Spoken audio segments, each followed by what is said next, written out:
Defending my ground against a formidable homeowners association exacted a toll far beyond mere tranquility. It nearly stripped me of my liberty. The instant the sheriff fastened handcuffs around my wrists for refusing to relinquish the sole family farm, obstructing affluent developers' ambitions, neither of us foresaw how swiftly circumstances would shift. What transpires when corrupt authorities attempt to detain the wrong son of a military lineage on his ancestral land? At 40, I never anticipated waging a battle to preserve my family's heritage. This land has belonged to the Carter family for 3 generations, ever since my grandfather acquired these 40 acres upon returning from World War II. The white farmhouse, adorned with its wraparound porch, is more than a dwelling. It is where I spent my youth, witnessing my father depart for military assignments, and where I resolved to establish my own roots. Unlike his father, who tilled the soil, my father, General William Carter, pursued a military career that ultimately elevated him to a prominent role at the Pentagon. I saw him only sporadically during his brief respites between deployments. While he led troops abroad, I mastered crop cultivation and fence repairs under my grandfather's vigilant guidance. When Grandpa passed 5 years ago, I abandoned my urban construction job and returned to steward the farm. My father endorsed my choice, despite perhaps wishing I had followed his military path. "Someone needs to preserve the family land," he remarked when I shared my intentions. All was well until last spring, when bulldozers emerged beyond my property line, heralding the arrival of Peak Valley Estates. Within months, sprawling homes with pristine lawns enveloped my farm on 3 sides. The juxtaposition was stark. My weathered barn and scattered tractor parts clashed with their polished stone exteriors and infinity pools. Initially, I noticed subtle disdain from new neighbors as I drove my tractor along the shared road, wrinkled noses at the faint farm odors or the dust my tires stirred. I dismissed it, adhering to a live and let live ethos. Then the letters began, first from the county, then from the Peak Valley Homeowners Association, HOA, deeming my property an area of concern. After 5 years of uneventful farming, I was abruptly a problem requiring resolution. In hindsight, I should have recognized the omens. County officials, once familiar and cordial, now avoided my gaze at the general store. Hushed conversations ceased when I entered the town diner. Unbeknownst to me, my modest slice of America had become the final impediment to a grand scheme. One Tuesday morning, a black SUV rolled down my dusty drive. A man in a tailored suit emerged, incongruous amid my chicken coops and hay bales. He introduced himself as Edward Langston, president of the Peak Valley HOA. His handshake was firm yet devoid of warmth. "A remarkable piece of history you've got here," he observed, though his calculating eyes betrayed his words. "You're surely aware of the transformations in this area." Langston spread a detailed map across my kitchen table, revealing a vast of luxury homes, a community center, tennis courts, and a sprawling pool, all encircling a blank space mirroring my farm's outline. "We're crafting the county's most prestigious enclave," he explained. "Property values have doubled since groundbreaking. The only issue is," he tapped my land on the map, "your farm is increasingly at odds with the community's aesthetic." Sipping my coffee, I remained silent. "The HOA board has empowered me to present an offer," he continued, sliding a document forward. The sum was notable, but scarcely 60 fan-tram of what developers paid for comparable county acreage. "This is well below market value," I noted. Langston's smile tightened.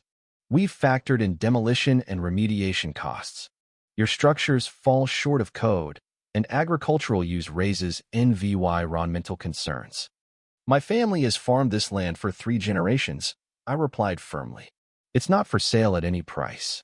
His surprise was palpable. Men like Langston seldom encountered refusal. "I understand nostalgia," he said, his tone patronizing, "but you're a pragmatic man. Progress is inevitable here. Then it can progress around me," I countered. His affable mask slipped momentarily. "As this community grows, county ordinances on noise, odor, and appearance will tighten. Farming here will become untenable.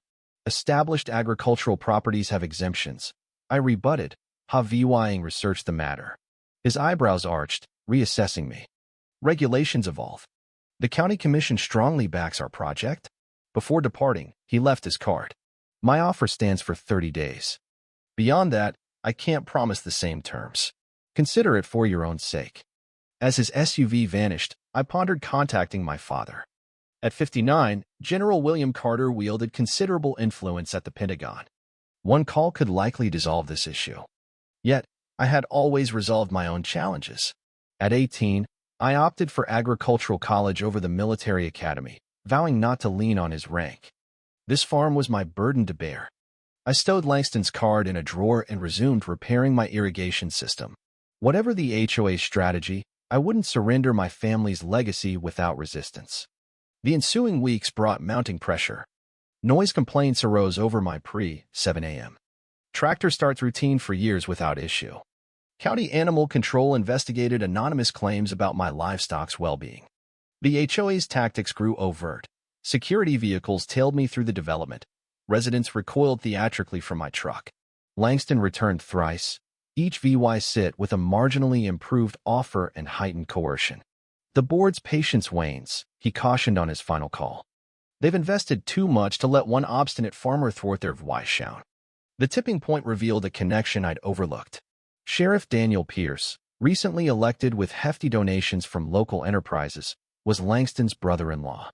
More disturbingly, Pierce had acquired 3 lots in Peak Valley estates at suspiciously discounted rates. His involvement crystallized when he personally addressed a rooster-related noise complaint, eyeing my property more than the issue at hand. "Friends wonder why you're so difficult, Carter," he said, thumbs in his belt loops.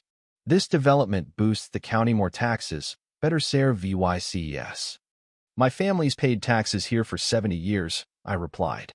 No complaints until now. He shrugged. Times change. Young farmers like you must adapt or not. After he left, my neighbor, Sam Ellis, whose farm was bought out last year, warned me. Before I sold, I faced health inspections, code violations, and water rights issues all delivered by Pierce himself. The pattern clarified with a certified letter citing runoff, concerns necessitating costly water testing. The environmental officer sported a Peak Valley cap. That evening, I caught development teams pelting my chickens with rocks. The sheriff's office claimed all deputies were occupied. I nearly called my father, a 4-star general overseeing Pentagon operations, could halt this with one directive. Yet our bond, strained since my mother's death when I was 12, deterred me. He'd immersed himself in his career while I stayed with my grandparents here. We respected each other's paths but rarely sought aid. Instead, I consulted a local property attorney. "They're crafting a case to oust you," she advy said. "It's rampant mall farmers squeezed by developers with deep pockets and deeper ties." Hanging up, I realized this transcended my farm. It was about whether wealth and sway could trample history and labor. I wasn't just defending my land, he was standing for all who'd faced such overreach. Sheriff Pierce's cruiser arrived precisely 1 month after Langston's initial VY sit. I was splitting firewood as he approached, and I kept my axe in hand briefly, a subtle defiance he noted. "Morning, Carter," he called, sunglasses mirroring my barn. "Got a minute?" I drove the axe into the block and wiped my hands. "Seems you've made the time." He surveyed my land with exaggerated scrutiny. "You've got issues piling up.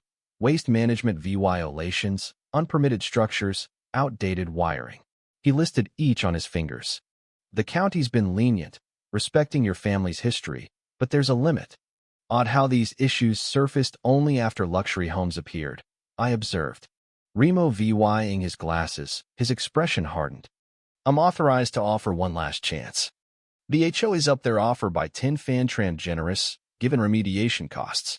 "Not interested," I said. He sighed, feigning regret. "Tom, we grew up together. This isn't personal. The commissioners unanimously rezoned this area residential. Your exemption's in this month." "That's illegal. I wasn't notified of hearings," I protested. "Notices were published per county rules," he smirked. "Not our fault you skipped the legal notices." He handed me a document listing violations, estimating compliance costs at due lot 200,000, an insurmountable sum. 48 hours to accept, or citations begin. Fines will outstrip your property value, and the county will foreclose. I nearly invoked my father's name, hinting General William Carter might scrutinize this corruption. But I'd never leveraged his status and wouldn't now. Grandpa said a community's worth lies in respecting its oldest traditions, not its newest arrivals, I replied. Pierce's face reddened, knew my lineage but had misjudged my resolve. "Your grandpa's gone," he snapped. "Traditions shift when they obstruct progress." 2 days, Carter. The next morning, my fence was severed in 3 spots along the development line. Cattle roamed their manicured grounds, trampling gardens. Before I could corral them, Langston arrived, photographing the chaos. "This is the reckless farming we've warned about," he declared to onlookers. That afternoon, Pierce returned, citing inadequate fencing. I repaired it with chains, but neighbor Ellie Hayes called later. "They're holding an emergency HOA meeting tonight, calling your farm a health crisis." That night, I glimpsed their clubhouse gathering Langston at a podium, Pierce lending official heft. I organized my records instead of intervening. Past midnight, I caught 2 figures tampering with my irrigation, redirecting water to their pond. They fled, but I installed game cameras.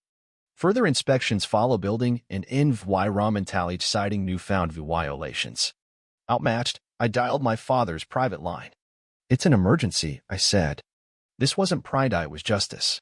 He'd understand. 3 days later, Pierce's cruiser returned, lights blazing, deputies in tow. "Thomas Carter," he bellowed. "I've got warrants for ordnance, environmental, and animal welfare violations." "This is harassment," I said, wiping tractor grease. "It's law enforcement," he retorted, smirking. Langston and HOA members watched from the road. "Turn around," Pierce ordered. I complied, cuffs clicking shut. "This is what happens when you don't grasp progress," he muttered. As he escorted me to his car, neighbors gathered, some stunned, others smug. "The county's condemning this property," Pierce announced. "Hazards, unfit structures." Handcuffed, I shouted in protest, my farmhouse and his cruiser framing this travesty.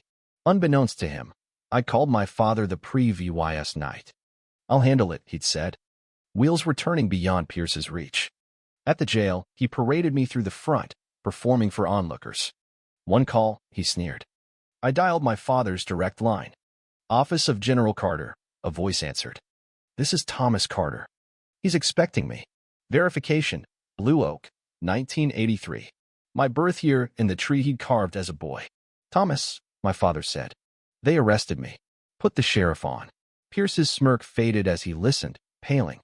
"Yes, sir, I understand," he stammered, handing back the phone. "Processing's delayed," he muttered. 20 minutes later, a military-plated SUV arrived. 2 men, Colonel Robert Klein and Major Dev Y.D. Lawson from the JAG Corps, secured my release. "Jurisdictional issue," Klein told Pierce. "The general says reinforcements are inbound," Lawson whispered. Walking out past a dazed Pierce, I felt relief and resolve. Family ties weren't privy legathy, were justice's counterweight. Back at the farm, Pierce was inventorying my property. Klein presented papers. "This land's under federal review for CIVIL rights violations. Cease all actions." Pierce retreated. That night, my father called. "You should have called sooner. It's our land," he added. "Corruption's everyone's fight." "I'll be there tomorrow." At the courthouse, farmers and HOA members packed the room. Pierce and Langston presented skewed narratives. Then my father, General William Carter, entered in uniform, for stars gleaming. "I'm here about the targeting of my son's property," he declared, presenting evidence of collusion. "This isn't just one farm, it's about law and rights. The commissioners halted actions against me." Pierce resigned amid inquiries. Langston faded as developers recoiled. Federal probes expanded, and my case spurred protections for farmers. Neighbors reconciled, and my father and I grew closer. The land that defined us now united us, proof that heritage endures when defended with resolve.